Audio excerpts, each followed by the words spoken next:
Time for sleep, the nail is near, but good children needn't fear. Close the left eye, then the right.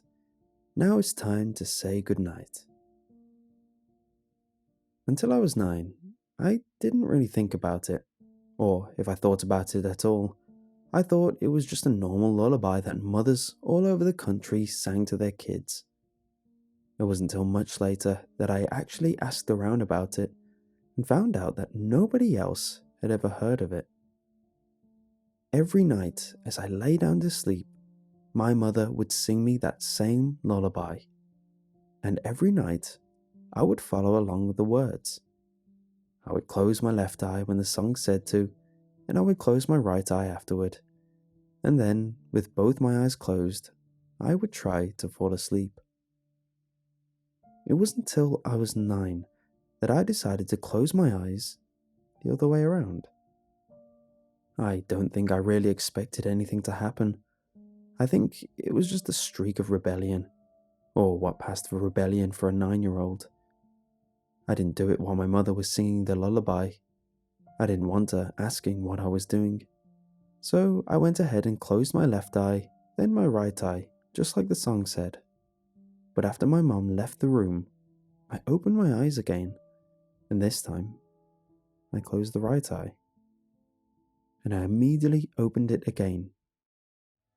I had seen something, someone. In the dim light through my bedroom window, I caught a glimpse of someone the size and roughly the shape of a man standing in the far corner of my room. And I thought, just before I opened my right eye again, it had turned toward me. I still remember the thoughts that raced through my head. I wasn't sure I had really seen anything. Maybe it was just my imagination. But what if it wasn't? What if there was something there that I could only see with my right eye closed? But I'd never seen it before. It had never bothered me. Maybe it was harmless. But what if it wasn't? Dreading what I might see, but dreading more what I might not be seeing, I closed my right eye again. It wasn't in the far corner anymore. It was looming right over my bed. And, in what little light there was, it looked like it was holding a knife over my chest. As the knife came down, I squirmed out of my bed and onto the floor. I heard the soft susurrus of the blade cutting through the sheet. I kept my right eye closed and kept my left eye on the figure. It had moved when I wasn't looking at it, even if it hadn't bothered me before. Apparently now that I'd seen it once, it was coming after me whether I could see it or not. It stood again and slowly turned in my direction as I made my way to the door. As it lurched toward me, I turned on the light, and I got a better look at him. I say him because that's how I thought of it at the time, but looking back, I'm not sure at all the thing was actually male. Not that I'm sure it was female either. Its face and its build were both androgynous. It could have been either, or maybe neither. I guess it's just for a young boy, male is the default gender. Everything living is he until proven otherwise. I wonder if girls think the same way. If I were a girl, would I have thought of it as a she? Anyway, whether it was male, female, both or neither, the figure looked more or less human. But there was just enough wrong with it to mark it out as something else. I can't say everything that was off about it. Some of it I couldn't really put my finger on.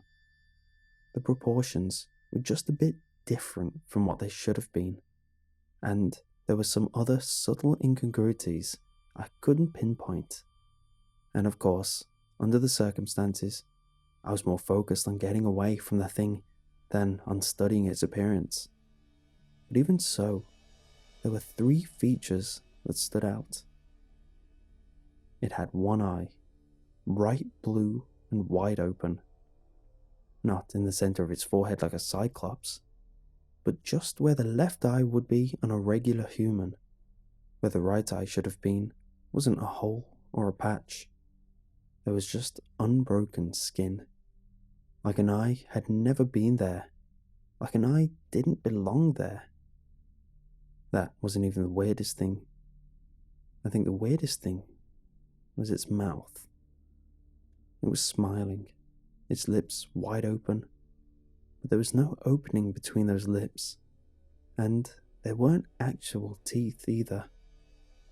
What was there looked like the flat plate of a bone or ceramic, with the outlines of teeth painted onto it. That was the weirdest thing, but not the most frightening. What scared me most was its claw, singular. What I had thought was a knife in the dim lighting from the window wasn't a knife after all. Most of its fingers were more or less normal, maybe a little bony. The fingernails maybe a bit longer than they should have been, but nothing inhuman. The index finger on its right hand, though, was grotesquely oversized, and half its length was a gigantic, huge talon. For a second, I was too terrified to move. I just stood there, petrified, as the thing stalked silently toward me, holding its talon out, ready to plunge it into me. I still had my right eye closed. As scared as I was of the sight of this thing, I was more scared of it being there when I couldn't see it. Finally, as it lunged at me, the claw descending towards my chest, I dodged to the side and ran for the door. I didn't look back. I just wanted to get away. I ran down the hall to my parents' room, opened the door without knocking, and threw myself onto their bed. "I saw him," I sobbed. "I saw the nail." My mother had been asleep, I think, but she'd woken up when I wrapped my arms around her. "The nail?" she said, sleepily. "The nail, from the song. I closed my right eye first, and I saw the nail." I'd opened both my eyes in the flight, but now I closed my right eye again and looked at the door. There was nothing there. I looked around the room, but the figure was gone. "Honey, it's just a song," my mother told me. "It's just a song." But there was something in her voice that struck me as unconvincing, and I wasn't sure I believed her.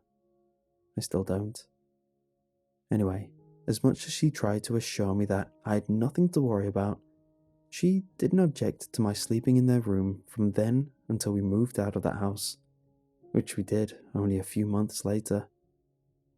In the time since then, I've thought of plenty of questions about what I saw that night. If the nail was real, if that's what I saw, and my mother knew about it, why had we stayed in that house for so long? Why hadn't we moved before I saw it? For that matter, why hadn't I seen it before? Of course, I followed the instructions of the lullaby when I went to bed. But could it really be that I'd never closed my right eye at any other time? Did the nail only show up at night? Or could it be that I was so habituated by the lullaby to closing my left eye first that I always unconsciously did that, and I'd never really closed just my right eye before? Anyway, though there's a lot I still wonder about it, nobody else seems to have heard that lullaby, so I guess the nail, if that's what it was that I saw, probably must have been confined to that house. Even so, there's enough I don't understand that since I was 9 years old, I've never, ever closed my right eye without the left. Not when I go to bed, and not at any other time. Just in case.